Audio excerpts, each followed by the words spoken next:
19년 전 한국에서 망작이라는 꼬리표가 붙었던 영화가 있어요. 전문가들은 혹평을 쏟아냈고 평론가 진중권 씨의 비판을 계기로 논쟁은 영화평을 넘어 한국 사회 전체를 갈라놨어요. 그런데 2026년 8월 이 영화가 유럽 넷플릭스를 통째로 흔들었어요. 독일, 프랑스, 이탈리아, 스페인, 영국, 심지어 오스트리아와 스위스, 포르투갈까지 유럽 주요 국가들의 넷플릭스 영화 순위 상위권에 일제히 이름을 올린 거예요. 프랑스와 독일, 이탈리아에서는 스파이더맨 시리즈 다음 자리인 2위까지 치고 올라갔어요. 19년 전 한국을 두 쪽 낸 그 영화가 지금 유럽 안방을 점령하고 있는 거예요. 영화 제목은 디워, 감독은 심영래예요. 이야기는 2007년으로 거슬러 올라가요. 심영래는 원래 영화 감독이 아니었어요. 영구야 변방의 북소리 같은 국민 개그 프로그램으로 이름을 날린 대한민국 대표 코미디언이었어요. 바보 캐릭터 영구로 온 국민을 웃겼던 그 개그맨이 어느 날 영화 감독이 되겠다고 나섰어요. 1993년 심영래는 영화 제작사 영구 아트무비를 세웠어요. 그리고 용가리, 티라노의 발톱 같은 SF 특수효과 영화들을 잇따라 내놓았어요. 작품성 평가는 늘 받겠지만 심영래는 포기하지 않았어요. 오히려 그는 더 큰 도전을 준비하고 있었어요. 할리우드 진출이었어요. 한국의 전설 속 동물 이무기가 미국 LA 한복판에 나타나 여의주를 놓고 싸운다는 이야기. 그게 바로 디워였어요. 제작 기간만 6년이 걸렸고 미국 현지 촬영에는 하루에 2억 원이라는 돈이 들어갔어요.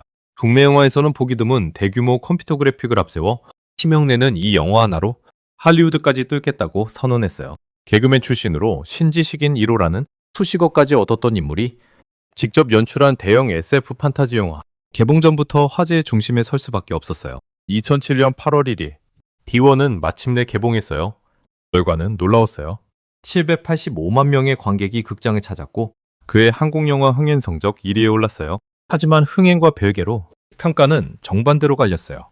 연출과 서사, 캐릭터를 둘러싼 비판이 쏟아지기 시작했어요.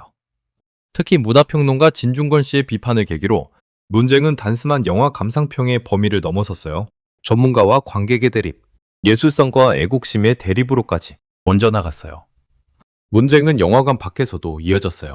개봉 직후 한 방송사 아침 프로그램이 디워 흥행을 다루면서 영화 엔딩 장면을 자료 화면으로 썼는데 이무기가 용이 되어 하늘로 오르고 아리랑가락이 흐르면 그 장면을 두고 저작권 시비까지 붙었어요. 방송사는 8초짜리 짧은 장면이라 문제없다고 해명했지만 논란은 쉽게 가라앉지 않았어요. 영화 엔딩에 한국 민요 아리랑을 깐 연출 자체도 누군가에겐 감동이었고 누군가에겐 국뽕이라는 조롱거리였어요.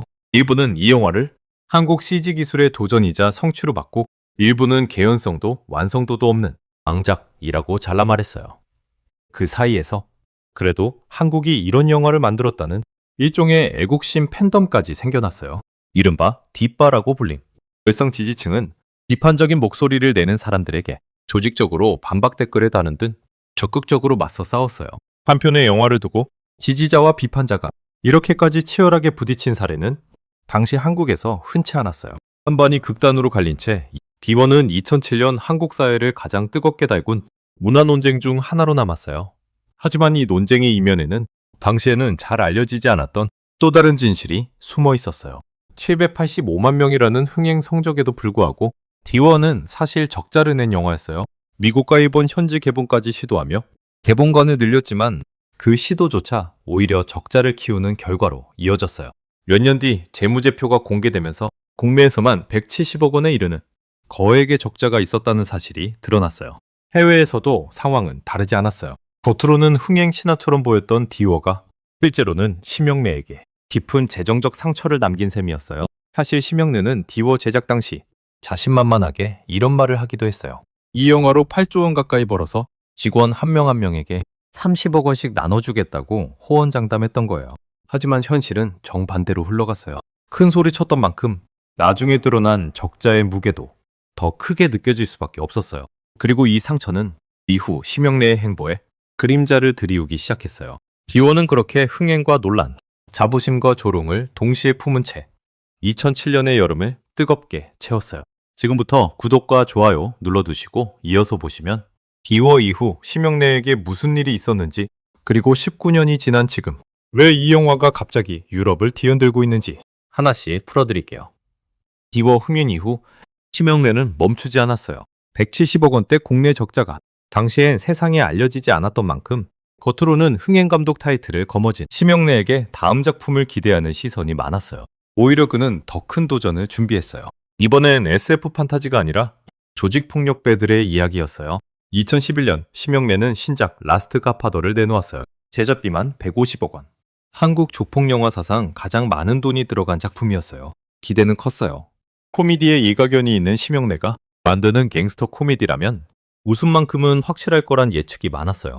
영구와 땡치리 시리즈로 다져온 심영래 특유의 코믹 감각이 이번엔 조폭이라는 소재를 만나 어떤 시너지를 낼지도 관심의 대상이었어요. 하지만 시사회가 끝나자마자 분위기가 심상치 않았어요. 참석자들과 평론가들 사이에서 호평이 쏟아지기 시작한 거예요. 디워 때처럼 지지자들이 반대 목소리를 내는 사람들을 조직적으로 공격하는 모습도 반복됐어요.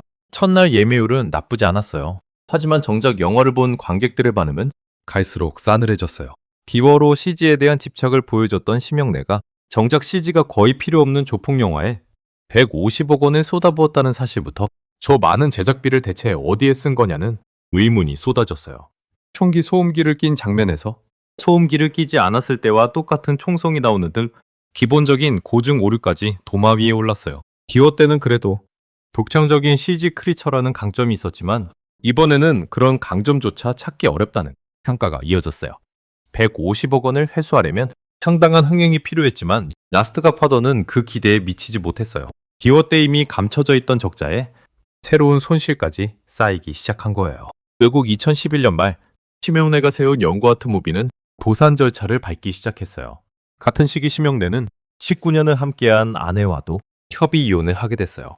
회사도 가정도 한꺼번에 무너지고 있었어요. 이후 상황은 더 나빠졌어요. 체불 임금과 각종 채무 문제로 직원들에게 고소를 당했고 2013년 1월 심영래는 결국 서울중앙지법에 개인 파산을 신청했어요. 같은 해 3월 법원은 이 신청을 받아들였어요. 당시 그가 짊어진 빚은 100억 원이 넘었던 것으로 알려졌어요. 덩구라는 캐릭터로 온 국민을 웃겼던 코미디언이자 한때는 8조 원을 벌겠다고 호언장담했던 영화 감독이 결국 파산자 신분이 된 거예요. 한동안 심영래는 대중 앞의 모습을 잘 드러내지 않았어요. 하지만 완전히 사라지지는 않았어요. 몇 년이 지난 뒤 심영래는 조금씩 다시 모습을 드러내기 시작했어요. 전성기 시절 트레이드마크였던 덩구 분장을 하고 기타 하나를 들고 거리로 나선 거예요. 서울 중부시장, 영천시장 같은 전통시장 골목을 돌아다니며 시민들과 웃으며 대화하고 직속에서 노래를 부르는 버스킹을 시작했어요. 바지가 내려간 줄도 몰랐다는 특유의 유쾌한 입담은 여전히 살아있었어요. 유튜브 채널도 새로 열었어요. 자신의 근황을 직접 공유하고 팬들과 실시간으로 채팅하며 소통했어요. 한때는 대형 스크린을 노렸던 감독이 이제는 작은 스마트폰 화면 안에서 새로운 대중과 만나고 있었던 거예요. 안면거상 수술을 받았다는 사실을 스스로 공개하기도 했어요. 달라진 외모와 함께 다시 시작하겠다는 각오를 밝히기도 했어요. 화려했던 정점에서 바닥까지 떨어졌다가 다시 대중 앞에 서기까지 심영래에게는 결코 짧지 않은 시간이었어요. 그렇게 시간이 흘렀어요. 디워는 사람들의 기억 속에서 서서히 잊혀져가는 듯 했어요. 흥행에는 성공했지만 적자를 낸 영화, 화제는 됐지만 망작이라는 꼬리표가 붙은 영화, 그 이상의 평가를 받기는 쉽지 않아 보였어요. 사람들은 디워를 한국 CG 기술이 이만큼 자랐다는 자부심의 상징으로 기억하거나 혹은 화려한 말잔치 끝에 초라하게 무너진 과대포장의 상징으로 기억했어요. 어느 쪽이든 디워가 다시 세계적으로 주목받을 거라고 예상한 사람은 거의 없었어요. 19년이라는 시간은 영화 한 편이 사람들 기억 속에서 완전히 잊혀지기에 충분한 시간이었으니까요. 그런데 2026년 아무도 예상하지 못한 일이 벌어졌어요. 19년 전 개봉한 이 영화가 전 세계 시청자들 앞에 다시 나타난 거예요. 그것도 심영래 본인조차 예상 못했을 방식으로 전혀 다른 무대에서 말이에요. 시작은 조용했어요. 2026년 8월 6일 넷플릭스가 디워를 플랫폼에 새롭게 공개했어요. 당시만 해도 큰 주목을 받는 분위기는 아니었어요. 19년 전 영화를 다시 올린다고 해서 누가 특별히 관심을 가질까 싶은 정도였어요. 특히 디워는 넷플릭스 자체 제작 콘텐츠도 아니고 그렇다고 최근 화제작도 아닌 그저 오래된 카탈로그용 영화 중 하나였어요. 하지만 며칠 사이 분위기가 완전히 달라졌어요. 8월 8일과 9일 독일과 프랑스, 이탈리아의 넷플릭스 영화 부문에서 디워가 이틀 연속 2위에 오른 거예요. 미국 방송사 ABC 뉴스를 비롯한 주요 외신들도 이 소식을 주목하기 시작했어요. 8월 10일 글로벌 OTT 순위 집계 사이트인 플릭스패트럴 기준으로 B1은 넷플릭스, 영화 부문 글로벌 6위까지 올라섰어요. 앞서 8일에는 7위, 9일에는 9위와 7위를 오가며 순위가 계속 출렁였어요. 바로 앞 순위에는 스파이더맨 파프롬 홈이 4위, 스파이더맨 홈커밍이 5위로 자리하고 있었어요. 할리우드 대작들 틈바구니에서 19년 전 한국의 망작이라 불리던 영화가 당당히 이름을 올린 거예요. 국가별로 보면 유럽권의 강세가 특히 뚜렷했어요. 프랑스, 독일, 이탈리아, 스페인, 영국을 비롯해 오스트리아, 스위스, 포르투갈까지 유럽 다수 국가에서 10위권에 이름을 올렸어요. 20개국이 넘는 톱10 차트에 동시에 등장한 셈이에요. 넷플릭스 시청 순위는 매일 바뀌는 집계인 만큼 한 시점의 성적만으로 장기적인 흥행을 단정하기는 어려워요. 하지만 19년 전 개봉한 한국 영화가 지금의 글로벌 OTT 환경에서 다시 주목받는다는 사실 자체가 이례적인 일이었어요. 왜 하필 지금 이 영화가 다시 주목받게 된 걸까요? 여러 이유가 겹쳤다는 분석이 나와요. 하나는 세계적으로 높아진 K 컨텐츠의 위상이에요. BTS와 K-팝, 오징어 게임 같은 작품들을 거치며 해외 시청자들 사이에서 한국 컨텐츠에 대한 신뢰와 호기심이 그 어느 때보다 커진 상황이었어요. 그런 흐름 속에서 한국적 소재인 이무기를 앞세운 디워 같은 장르물이 예전과는 다른 시선으로 받아들여지고 있다는 거예요. 또 하나는 넷플릭스 알고리즘이에요. 완성도에 대한 평가와는 별개로 디워의 크리처 디자인과 액션 장면 자체는 지금 봐도 나쁘지 않다는 대평가가 나오고 있어요. 혹평 속에서도 브라키라는 괴수 디자인만큼은 지금 시대에 봐도 괜찮다는 반응이 적지 않았던 거예요. 머리 비우고 즐기기 좋은 B급 재난 영화로 19년이 지난 지금에서야 비로소 어울리는 평가를 받고 있는 셈이에요. 이제는 국적도 언어도 다른 해외 시청자들 앞에서 전혀 새로운 심판대에 다시 올라선 거예요. 흥미로운 건 이 역주행이 단순한 향수 마케팅으로 설명되지 않는다는 점이에요. 디워를 다시 넷플릭스에 올린 건 넷플릭스 쪽에 별다른 홍보 없이 이뤄진 일이었어요. 대대적인 마케팅이나 기념일에 맞춘 재개봉 같은 계기도 딱히 없었어요. 그냥 카탈로그에 조용히 추가됐을 뿐인데 시청자들이 스스로 이 영화를 찾아내 순위를 끌어올린 셈이에요. 한 영화팬은 이런 반응을 남기기도 했어요. 드디어 진짜 이무기가 나는 걸 봤다는 반응이었어요. 혹평이 집중됐던 스토리나 연출과 달리 영화 속 괴수 브라큐의 디자인만큼은 지금 봐도 나쁘지 않다는 평가가 해외에서 유독 많았어요. 19년 전 한국에서 개연성과 CG 완성도를 두고 그렇게 치열하게 싸웠던 장면들이 정작 지금의 해외 시청자들에게는 그저 신선하고 독특한 볼거리로 다가간 거예요. 한국 내에서의 평가와 해외에서의 반응이 이렇게까지 다르게 갈린 사례는 흔치 않았어요. 국내에서 19년 동안 쌓인 망작이라는 낙인과 해외에서 갓 생겨난 재발견이라는 시선이 같은 영화를 두고 동시에 존재하게 된 거예요. 이 소식이 알려지자 국내 반응도 다시 뜨거워졌어요. 한때 심영래를 향해 가장 매섭게 비판했던 이들도 이번 역주행 소식에는 세상 오래 살고 볼 일이라며 놀라움을 감추지 못했어요. 반대로 뒷바라 불리며 심영래를 오랫동안 지지해온 이들은 우리가 맞았다는 반응을 보이며 이 소식을 적극적으로 퍼날랐어요. 19년 전 서로를 향해 나를 세웠던 두 진영이 이번만큼은 놀라움이라는 같은 감정을 공유하고 있는 셈이에요. 19년 전 그렇게 뜨겁게 갈렸던 논쟁이 전혀 예상하지 못한 방식으로 다시 사람들의 입에 오르내리기 시작한 거예요. 그리고 이 역주행 소식은 한 가지 소식을 다시 수면 위로 끌어올렸어요. 바로 디워2였어요. 사실 심영래는 디워2 제작 계획을 꾸준히 언급해왔어요. 자신의 유튜브 채널을 통해서도 틈틈이 관련 소식을 전해왔던 거예요. 한때는 2011년 개봉을 목표로 준비하던 프로젝트도 있었지만 원고 같은 무비가 파산하면서 그대로 무산된 적도 있었어요. 당시 남은 작업 사진들을 보면 미니어처 배경에 인형을 활용한 스톱모션 방식과 CG를 결합한 형태로 제작하려 했던 흔적도 남아있어요. 하지만 회사가 무너지면서 그 시도는 빛을 보지 못한 채 묻히고 말았어요. 파산 이후에도 망작 혹평이라는 꼬리표와 현실적인 작은 문제 앞에서 디워2 계획을 진지하게 받아들이는 사람은 많지 않았어요. 그런데 2026년 8월 14일 심영래가 연합뉴스와의 인터뷰를 통해 직접 입을 열었어요. 디워2 준비 작업이 한창 진행 중이라는 내용이었어요. 19년 전 디워 1편은 이무기가 용이 되어 하늘로 승천하면서 끝났어요. 디워2는 바로 그 이후의 이야기를 다루게 된다고 심영래는 설명했어요. 시나리오와 투자 작업은 이미 마무리 단계에 접어들었고 지금은 배우 캐스팅을 진행하고 있다고 밝혔어요. 목표는 올해 연말 디워2 제작 발표회를 여는 것, 그리고 내년 초 본격적인 촬영에 들어가는 것이었어요. 심영래는 이번 작품의 규모에 대해서도 구체적으로 언급했어요. 전체 분량의 80%가량을 미국에서 촬영하고 나머지는 한국과 유럽, 중국 등 4개국에서 나눠 찍을 계획이라고 했어요. 1편과 비교하면 기술적인 면이나 스케일이 완전히 달라질 것이라는 말도 덧붙였어요. 캐스팅과 관련해서는 할리우드 배우 젯 블랙을 1순위로 검토하고 있다는 이야기까지 나왔어요.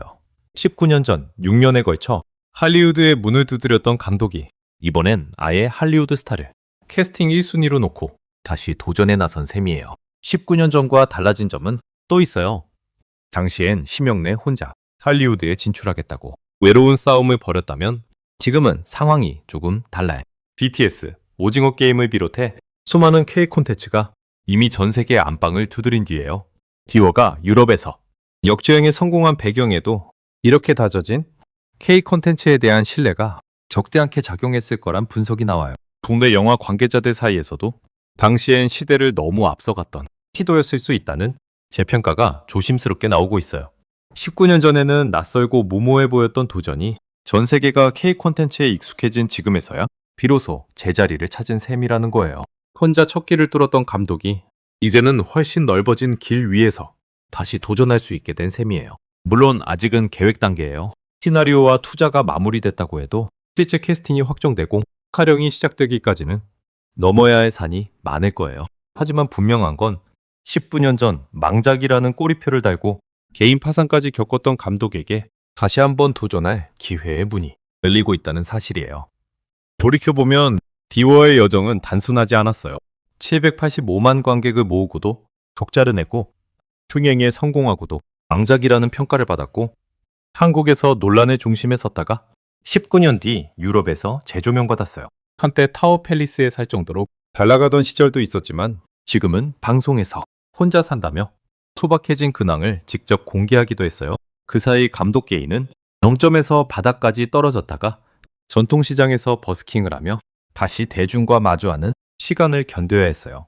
100억 원이 넘는 빚과 개인 파산이라는 현실 앞에서도 심영래는 카메라 앞을 완전히 떠나지는 않았어요.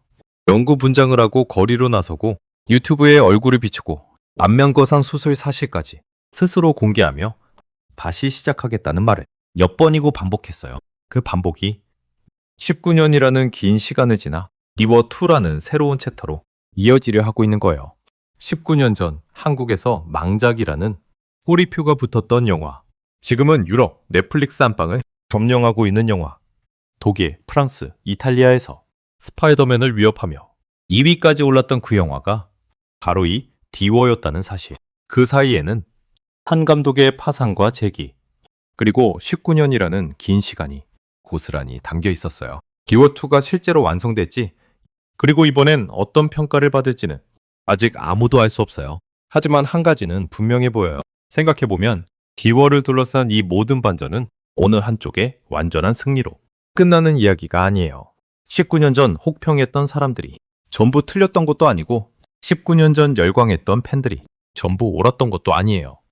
작품성에 대한 지적도 도전 정신에 대한 응원도 둘 다 그 나름의 진심이었을 거예요. 다만 한 편의 영화가 서로 다른 시대와 서로 다른 나라에서 전혀 다른 방식으로 평가받을 수 있다는 사실을 이번 역주행이 새삼 보여준 셈이에요.